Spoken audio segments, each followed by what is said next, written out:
Alright, so today we're frothing the milk.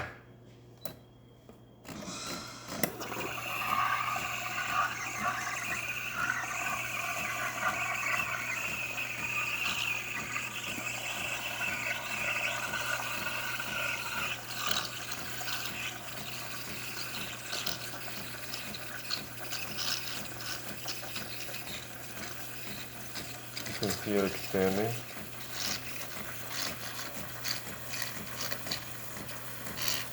Foaming up nicely as it gets higher. And then once we get enough foam, then we just drop it down.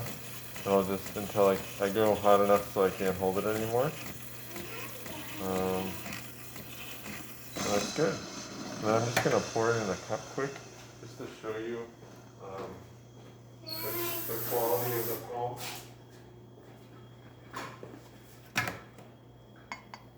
So you can see we have nice foam here. Really nice and fluffy. So thank you for watching with Kanen Coffee, and please like our videos below.